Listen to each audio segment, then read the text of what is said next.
the same team in Timnas, and that's okay. I think the guidelines in Timnas and what we want to do and what kind of team we want to be, what we represent is always the same. I can hear the demons call when they do what they do, and now I feel like taking off. Find a place with a view. The pain is never gonna stop if it's controlling you. I know that time can heal it all. I just gotta get through. I just gotta get through. Kapten Timnas Indonesia, Jai Itzes, memberikan reaksi dengan kehadiran sejumlah pemain baru di Timnas Indonesia. Terkhusus, ia memberikan tanggapan terhadap dua pemain baru yaitu Stefano Lillipali dan gelandang Persib Bandung, Beckham Putra. Jai Itzes pun memberikan tanggapannya terhadap kedua pemain ini. Ia merasa bahwa Stefano Lillipali dan Beckham Putra adalah pemain yang berkualitas tinggi. Meski Stefano Lillipali dan Beckham Putra bermain di Liga 1, namun menurutnya keduanya mampu bersaing dengan pemain-pemain Timnas Indonesia yang abroad atau bermain di luar negeri. Jai Itzes menegaskan bahwa ia tak membeda-bedakan pemain luar dengan mereka yang bermain di Liga Indonesia. Menurutnya, semua pemain yang dipanggil pelatih Timnas Indonesia, Patrick Kluivert, memiliki level dan intensitas bermain yang sama-sama tinggi. Saya telah berlatih bersama mereka dalam beberapa hari dan saya pikir kualitasnya begitu tinggi. Tidak penting apakah seorang pemain bermain di Eropa atau di Indonesia. Anda bisa melihat levelnya sangat tinggi, intensitasnya sangat bagus, ungkap Jai Itzes. Bek bertubuh jangkung tersebut mengatakan bahwa ia dan rekan-rekannya lebih rileks dalam berlatih jelang hadapi Cina dan Jepang ketimbang sebelum-sebelumnya. Sebab, durasi persiapannya lebih panjang ketimbang sebelumnya, yakni ketika menghadapi Australia dan Bahrain.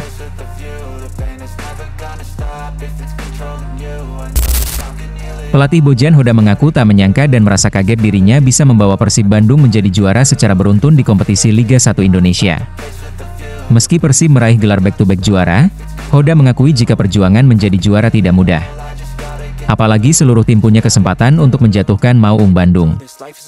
Sebagaimana diketahui, Maung Bandung menjadi juara dalam 2 musim di BRI Liga 1 pada musim 2023-2024 dan 2024-2025 dengan sistem kompetisi yang berbeda-beda. Dikutip dari laman resmi klub, Bojan menjelaskan untuk memenangi kompetisi di Indonesia tergolong sangat berat untuk sebuah klub, sehingga ia tak menyangka Persib Bandung dapat meraih 2 gelar beruntun. Pada BRI Liga 1 musim 2023-2024, Persib harus melewati regular series sebelum menjadi juara saat memasuki babak Championship Series. Setelah itu, Persib kembali menjadi juara di BRI Liga 1 2024-2025 dengan menggunakan sistem kompetisi penuh tanpa ada Championship Series. Bojan menjelaskan bahwa kunci agar timnya bisa mendulang hasil baik adalah konsisten dalam permainan dengan tantangan yang harus dilewati. Misalnya cedera pemain, sanksi, hingga harus berlaga di kompetisi fase grup AFC Champions League 2. Berkat para pemain Persib Bandung yang siap tempur, Bojan Hoda setidaknya menyiapkan berbagai strategi dalam menghadapi lawan. Tidak ada yang menduga, Anda tahu, di Indonesia sangat sulit untuk menjadi juara secara beruntun. Jadi, tidak ada yang mengira kami akan menang. Perasaannya sangat bagus karena saya sendiri tidak menyangka musim ini. Sejujurnya, musim lalu ketika kami masuk 4 besar, saya sangat yakin kami akan juara liga. Tapi musim ini saya tidak yakin. Saya pikir kami tidak akan bisa meraih gelar itu. Jadi saya rasa kami cukup konsisten. Kami memang punya masalah, tapi kami pikir punya 25 pemain. Jadi, siapapun yang bermain pada akhirnya adalah yang paling konsisten. Dan itu alasan kenapa kami bisa juara liga, ungkap Bojan Hoda.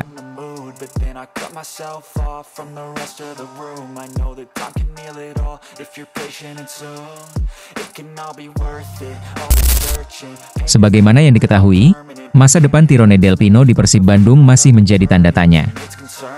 Kontrak Tirone Del Pino di Persib Bandung berakhir pada akhir musim 2024-2025. Selain itu, Tirone Del Pino juga santer dikaitkan dengan Maluku United. Bahkan beberapa waktu lalu, kabarnya Tirone Del Pino dan Maluku United sudah mencapai kesepakatan. Akan tetapi tampaknya rumor tersebut tidak terrealisasi sampai saat ini. Hal itu lantaran, gelandang asal Spanyol tersebut baru-baru ini memberi kode keras bahwa ia akan bertahan di Persib Bandung. Kode keras itu ia berikan melalui postingan di Instagram story-nya. Saat itu, ia merepost postingan salah seorang warganet yang mencoba menerka-nerka masa depan Tirone Del Pino.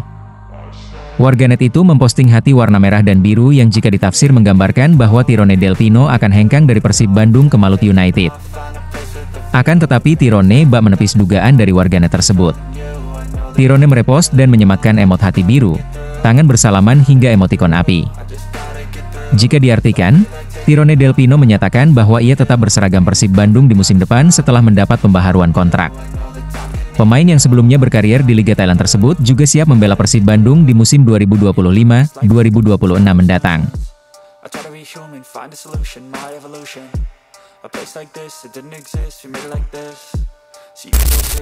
Rumor bursa transfer Persib Bandung kembali menghangat setelah muncul sinyal akan hadirnya dua nama besar yang siap memperkuat tim Maung Bandung pada musim 2025-2026. Rumor ini semakin kencang dengan berbagai petunjuk, mulai dari emoji hati biru hingga unggahan foto yang memantik spekulasi di kalangan bobotoh. Nama Berguinho, gelandang serang asal Brasil yang saat ini bermain untuk Borneo FC, menjadi kandidat kuat untuk bergabung dengan Persib. Transfermarkt sendiri menghitung kemungkinan pemain bernilai 4,35 miliar ini untuk bergabung dengan Persib sebesar 45% dari hasil update 19 Mei 2025. Kabar pun mencuat setelah akun sepak bola Indonesia, Gosbalvov, mengungkapkan rumor bahwa pemain berusia 28 tahun ini telah mencapai kesepakatan dengan Persib Bandung. Jika benar, Berguinho akan didatangkan melalui skema bebas transfer karena kontraknya dengan Borneo FC akan habis pada akhir musim 2024-2025. Selain piawai sebagai gelandang serang, Berguinho juga bisa bermain di posisi sayap kanan dan kiri, menjadikannya kandidat ideal untuk menggantikan Ciro Alves yang meninggalkan pos sayap kiri. Musim ini, Berguinho mencatatkan 4 gol dan 4 assist dari 29 pertandingan bersama Borneo FC, performa yang cukup impresif di musim debutnya di Liga 1. Besar kemungkinan, gaya permainannya yang atraktif akan segera mencuri hati para bobotoh. Terbaru, Berguinho dilaporkan sudah berada di Bandung. Unggahan instastory-nya yang menampilkan dirinya bersama sang anak, dilengkapi emoji hati biru yang selama ini menjadi kode identik untuk Persib Bandung, semakin menguatkan spekulasi tersebut. Di sisi lain, nama Alfiandra Dewangga juga santer dikaitkan dengan Persib Bandung. Pemain PSIS Semarang ini menjadi incaran beberapa klub besar, termasuk Arema FC. Transfermarkt sendiri menghitung kemungkinan Alfiandra Dewangga untuk bergabung dengan Persib mencapai 63% pada 12 Mei 2025. Akun Gosbalvov kembali membeberkan bahwa sosok senilai 4,78 miliar ini sedang dalam radar Persib untuk menggantikan Rahmat Irianto jika benar kembali ke Persebaya. Dewangga juga baru-baru ini memberikan isyarat kuat bahwa ia akan meninggalkan PSIS dan bergabung dengan Maung Bandung. Hal ini lantaran, beberapa bobotoh mengaku telah bertemu langsung dengan Dewangga di Bandung. Terlihat, dalam postingan akun Instagram Persib Talk, akun tersebut memposting percakapannya dengan bobotoh yang mengaku telah bertemu Dewangga di Bandung. Udah di Bandung nih Min si Dewangga. Ditanya join Persib, insya Allah katanya. Begitulah percakapan bobotoh dengan akun tersebut sembari menampilkan fotonya dengan Dewangga. Dengan berbagai petunjuk dan rumor yang semakin memanas, bobotoh hanya tinggal menunggu waktu hingga pengumuman resmi dirilis. Kehadiran Berguinho dan Dewangga tentu akan menjadi tambahan kekuatan yang signifikan bagi Persib Bandung, sekaligus membuka babak baru bagi kedua pemain ini di dunia sepak bola Indonesia.